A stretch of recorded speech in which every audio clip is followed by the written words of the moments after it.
अस्सलाम वालेकुम dear viewers and students. MS Excel में डेट ऑफ बर्थ का पिछले लेक्चर में हमने प्रैक्टिकल तौर पे इसको किया, जिसमें हमने पिछले 2 लेक्चर्स में किया कि कैसे हम एमएस एक्सेल और किस तरह इंटरनेट से इससे हेल्प ले सकते हैं। तो अब हमारे पास जो आज का प्रैक्टिकल है वो है cost price and sale price, यानी कि कीमत ख़रीद क्या है और कीमत फ़रोख्त क्या है। तो मोस्टली आप जो शॉप होल्डर होते हैं, ठीक है, उनको इस चीज़ का पता होगा कि भाई ये किस तरह से होता है। बहरहाल हम करते हैं, जैसे हमने माउस, सबसे पहले हमारे पास माउस, कीबोर्ड, स्पीकर एंड सॉन, ये सारी आइटम है, ठीक है।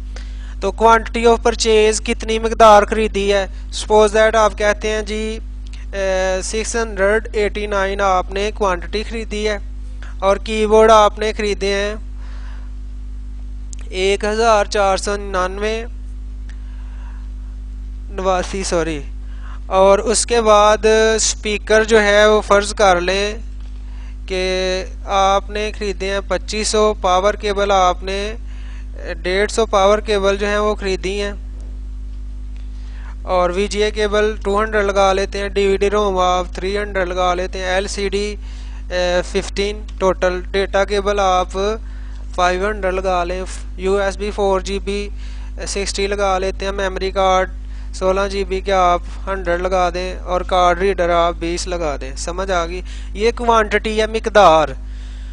क्वांटिटी ऑफ परचेज यानी जो आपने चीज़ खरीदी है उसकी मकदार कितनी है, ठीक है। अब यूनिट प्राइस में आप लोगों ने पता क्या बात ज़हन में रखनी है कि एक जो आपके पास चीज़ है, एक जो प्रोडक्ट है, उसकी कीमत कितनी है। मसलन टोटल माउस खरीदे हैं आपने 689, तो भाई एक माउस की कीमत आप लोगों ने यूनिट प्राइस ऑफ परचेज में लगानी है। मसलन हम यहाँ पे कह देते हैं जी 400, तो भाई 689 की जो टोटल प्राइस है वो कितनी आएगी। तो शाबाश, इसमें मैंने आपको बताया था कि कौन सा फार्मूला लगाएंगे। तो इसके लिए हम फार्मूला लगाएंगे मल्टीप्लाई का, कि 689 को मल्टीप्लाई करेंगे जस्ट 400 से और एंटर कर देंगे, तो ये हमारे पास जो है वो 689 की टोटल प्राइस ऑफ परचेज आ गई है, ठीक है।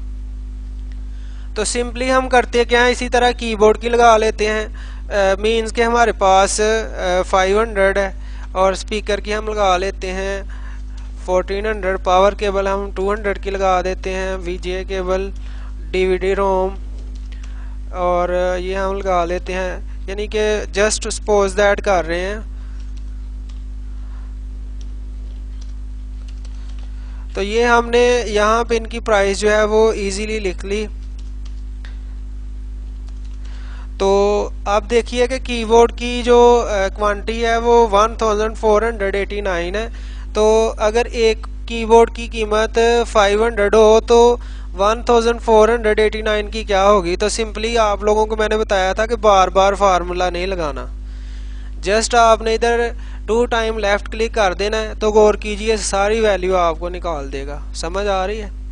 इसी तरह आप लोगों ने क्या याद रखना है कि आप लोगों ने लास्ट पे आके तो एक आप लोगों ने शॉर्टकट की याद रखनी है सम करने के लिए। ऑल्ट इक्वल, कीबोर्ड से ऑल्ट इक्वल प्रेस करेंगे और एंटर करेंगे, तो ये देखिए कि आपके सामने सारी जो उसने वैल्यू है वो एट ए टाइम में निकाल दी है, ठीक है। तो ये देखिए कि आपके सामने टोटल अमाउंट आ गई। अब ये आपने क्या किया था, टोटल क्वांटिटी परचेज की, ठीक है।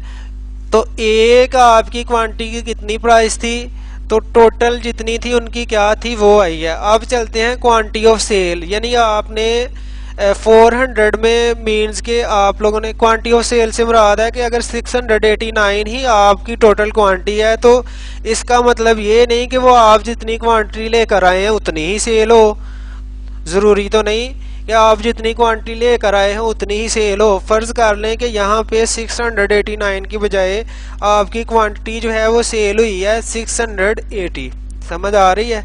इसी तरह यहाँ पे भी थोड़ी सी चेंजिंग हम कर देते हैं, जल्दी से इसको देखते हैं कि यानी कि इधर क्वांटिटी 2500 है, अब यहाँ पे देखें कि 150 है, 200 की बजाय हम इसको 198 कर देते हैं, 300 की बजाय इसको यानी कि थोड़ा सा फ़र्क डाल देते हैं इसमें।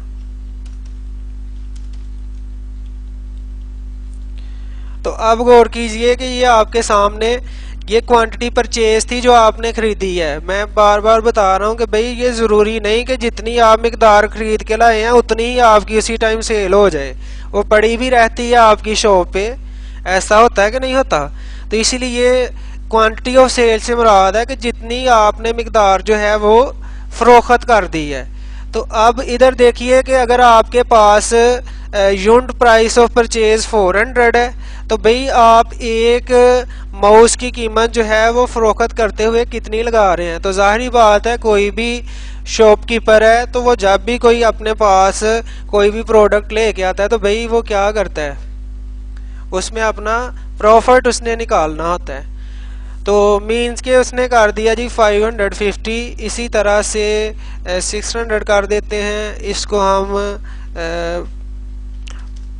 1500 कर देते हैं, 250, इसी तरह नेक्स्ट को हम 300 कर देते हैं, 600 और 5000, 150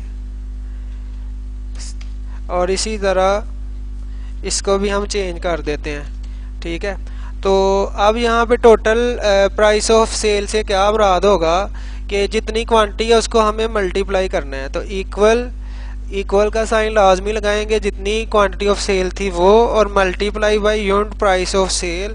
तो मल्टीप्लाई कर देंगे और एंटर कर देंगे और सिंपली इस 2 टाइम लेफ़्ट क्लिक प्रेस करेंगे तो सब की वैल्यू निकल आएगी। अब गौर कीजिए कि यहाँ पे मैंने आपको बताया था कि लास्ट पे ऑल्ट इक्वल का बटन प्रेस करना है, ऑल्ट इक्वल की शॉर्टकट की प्रेस करनी है और एंटर कर देना है। और गौर कीजिए कि हमारी जो क्वांटिटी है वो कम है, लेकिन गौर कीजिए यहाँ पे 49 है और यहाँ पे 53 है, यानी इसका मतलब है कि हमारी क्वांटिटी उतनी सेल नहीं हुई, कम हुई है, लेकिन प्राइस हमने सेल पे ज़्यादा लगाई है तो हमें फिर भी नफ़ा हो रहा है। समझ आ रही है बात?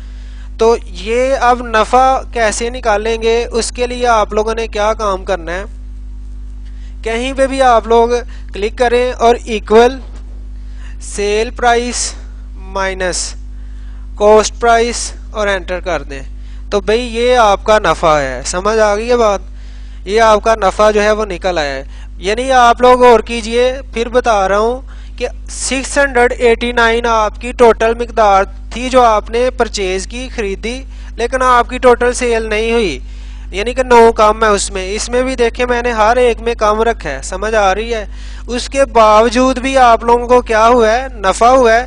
अभी मज़ीद नफ़ा और होना है क्योंकि अभी आपके पास क्वांटिटी पड़ी हुई है, क्योंकि यहाँ पे 89 है, यानी आपके पास 9 यानी कि 9 माउस और पड़े हुए हैं। तो ज़ाहिर बात है जब आप उसको सेल करेंगे उसमें भी आपको नफ़ा होगा। तो उम्मीद करता हूँ कि आप लोगों को समझ आ गई होगी कि कैसे हम कॉस्ट प्राइस और सेल प्राइस में फ़र्क कैसे कर सकते हैं, यानी हम नफ़ा और नुकसान, कीमत खरीद और कीमत फ़रोख्त में कैसे डिफरेंस कर सकते हैं। तो ये हमेशा याद रखिएगा कि जब भी आप लोगों ने नफ़ा निकालना हो MS एक्सेल में, तो आप लोगों ने एक फार्मूला याद रखना है कि आप लोगों ने टोटल सेल प्राइस में से आप लोगों ने जो टोटल परचेज प्राइस होती है उसको आप लोगों ने क्या कर लेना है, माइनस कर लेना है। अब ये सवाल बनता है कि आप लोग सोच रहे होंगे कि भाई कॉस्ट प्राइस तो कहीं पे नहीं लिखा हुआ। तो भाई कॉस्ट का मतलब भी लागत होता है जो आप कीमत खरीद ऐसा होती है, और जो परचेज आपकी होती है वो भी उसका मतलब यही है। अगर आप टोटल प्राइस ऑफ परचेज की बजाय आप यहाँ पे टोटल प्राइस की बजाय आप टोटल कॉस्ट प्राइस लिख देते हैं तो भाई उसका मतलब भी यही है। समझ आ रही है? तो ये थोड़ा सा आप लोगों को फ़र्क मैं बताना था, वो आप लोगों के सामने रखा है कि इसको आप लोग जो है वो लाजमी समझ लीजिएगा। और कोई भी आपकी शॉप है, चाहे आप ज़री काम कर रहे हैं, चाहे आपका जनरल स्टोर है, चाहे आपकी मोबाइल की शॉप है, चाहे आपकी वेजिटेबल शॉप है, यानी किसी भी किस्म का आपका कारोबार है, तो ज़ाहिर बात है कि आप लोगों ने सबसे पहले वो प्रोडक्ट जो होती है वो ख़रीद के लानी होती है, बाद में उसको आप सेल करते हैं और फिर कंपैरिजन करते हैं कि भाई हमने टोटल कितने की लेके आए थे और टोटल हमारी कितने की सेल हुई है और हमें नफ़ा क्या आ रहा है। तो हमेशा जब आप इस चीज़ का ख्याल नहीं ना रखेंगे तो आप लोगों ने ये बात समझनी है कि आप कामयाब नहीं होंगे। यानी आप लोगों ने जो है वो इसका ऑडिट ना किया, लास्ट पे ये नहीं देखा कि हमें क्या नफ़ा हो रहा है या क्या नुकसान हो रहा है, तो आप उस बिज़नेस को मज़ीद अच्छे तरीके से रन नहीं कर पाएंगे। क्योंकि आपको पता होना चाहिए कि मैंने क्या मतलब परचेजिंग की है और क्या उसमें सेल किया और मुझे क्या नफ़ा हुआ है, क्या नुकसान हुआ है। तो इस लेक्चर को अच्छे तरीके से कवर कर लीजिएगा। उम्मीद करता हूँ कि आपको इसकी समझ आ गई होगी। MS एक्सेल के ही एक नए प्रैक्टिकल लेक्चर में इंशाल्लाह हम बढ़ेंगे, जिसको लेकर हम आहिस्ता अपने MS एक्सेल के प्रैक्टिकल को करेंगे। तो इस प्रैक्टिकल के लिए इतना ही रखते हैं। इंशाल्लाह नेक्स्ट लेक्चर में आप लोगों के साथ मिलेंगे। अल्लाह हाफिज़।